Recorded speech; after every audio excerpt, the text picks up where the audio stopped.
meminjam istilah Bang Jumhur Hidayat. Sesungguhnya rejim kekuasaan itu bukanlah rejim yang hebat, bukanlah rejim yang kuat, bukanlah rejim yang sakti, tapi sesungguhnya justru rakyat kita yang penakut.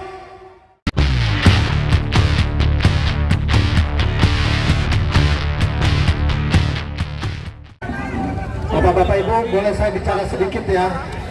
Selama ini saya cuma jadi MC sama Ajan, Bu. Sekali-sekali pengen ngomong. Jadi saya mau tanya bapak-bapak, ibu-ibu, setelah ini kita mau apa? Setelah ini apa yang kita lakukan?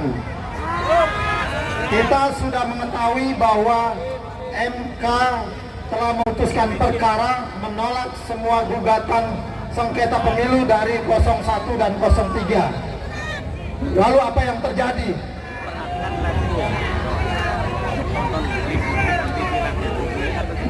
Jangan emosional, jangan temperamen, jangan membabi buta. Kita harus introspeksi, kita harus mengevaluasi diri. Hari ini yang datang seperti disebutkan Ustadz Eka Jaya, tidak lebih dari 1000 orang. Kita pastikan kalau hari ini kita mengambil langkah-langkah yang ekstrim, kita melakukan tindakan-tindakan yang cenderung menimbulkan keributan, kita membuat kerusuhan, kita membuat chaos, insya Allah dipastikan akan ada tindakan represif dari aparat. Bahkan mungkin yang 500 orang ini akan dipenjara seketika saat ini juga. Bapak-bapak, ibu-ibu siap? Saya meragukan itu. Tapi kita harus evaluasi bahwa hari ini keputusan MK bukan menjadi puncak kejahatan nasional di Republik ini, bukan menjadi puncak bencana nasional di Republik ini. Rejim bukan baru kali ini saja menunjukkan kekuasaannya, bukan saja mengkhianati kedaulatan rakyat, bukan saja mengkhianati konstitusi dan demokrasi, tapi rejim sekarang telah menggunakan segala cara untuk mempertahankan kekuasaannya dan kemudian melanggengkan kekuasaannya untuk mengeruk semua sumber daya alam dan membungkam suara-suara kritis dan perlawanan rakyat. Apa yang hebat dari rezim? Saya meminjam istilah Bang Jumhur Hidayat. Sesungguhnya rejim kekuasaan itu bukanlah rejim yang hebat, bukanlah rejim yang kuat, bukanlah rejim yang sakti, tapi sesungguhnya justru rakyat kita yang penakut. Rakyat kita yang terlalu mikir-mikir, rakyat kita yang tidak pernah berani mengambil resiko.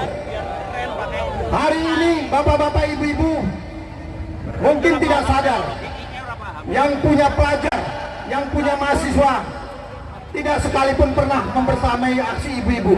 Betul nggak bapak-bapak, ibu-ibu? Hari ini kita lihat hanya sebagian kecil intelektual, orang-orang terdidik yang turun membersamai aksi kita. Kenapa? Karena sebagian besar akademisi, para intelektual telah menjadi pelacur. Keilmuan mereka dibayar dengan uang dan jabatan. Hari ini kita lihat buruh-buruh kita semuanya lebih banyak yang tiarap, hanya segelintir. Saya hanya mengenal Bang Jumhur, Bang Daeng Wahidin, saya hanya mengenal Ibu Narti dan berbagai yang lainnya. Kenapa? Karena mereka dalam tekanan yang luar biasa. Ketika mereka melakukan aksi di luar jam kerjanya, maka hukumannya adalah PHK. Mana berani buruh turun ke jalan dengan situasi seperti itu? Mereka punya anak istri yang harus dihidupi dengan gaji sebagai buruh. Hari-hari ini juga kita lihat orang-orang tua kita, saudara kita, masyarakat kita yang tidak berani turun ke jalan hanya karena disuap oleh sembako dan uang. Bahkan masyarakat kecil yang begitu banyak di Republik ini tidak berani bersuara, apalagi turun ke jalan, karena program keluarga harapannya, bantuan tunai langsungnya, bantuan sembakonya tidak akan diberikan kalau mereka turun ke jalan. Hari ini kita lihat mahasiswa tidak turun ke jalan, sementara kita terlalu banyak berharap ekspektasi kita menunggu gerakan mahasiswa akan memperkuat membersamai aksi kita. Tapi kenyataannya hampir semua mahasiswa itu yang mendapat beasiswa akan dicabut beasiswanya lewat program KIP jika mereka turun ke jalan, bahkan terancam DO. Bapak-bapak, ibu-ibu, siapa sekarang yang berani melawan rejim mentang rejim? Yang berani, yang bisa kita pastikan ada yang hari ini, yang kemarin, minggu lalu, bulan lalu masih setia datang ke Patung Kuda, masih setia melawan cuaca, masih setia melawan keterbatasan ekonomi, datang sendiri, ongkos sendiri, tanpa makanan. Setuju bapak-bapak, ibu-ibu? Jadi ini bukan pekerjaan yang mudah. Kita jangan terlalu reaktif. Kita jangan cuma sanggup berkata-kata, orasi. Kita seolah-olah sanggup melakukan revolusi. Kita sanggup seolah-olah melawan rejim. Kita sanggup membakar gedung-gedung pemerintahan. Tetapi sungguhnya itu suatu resiko yang bisa mengaborsi aksi-aksi kita ke depan.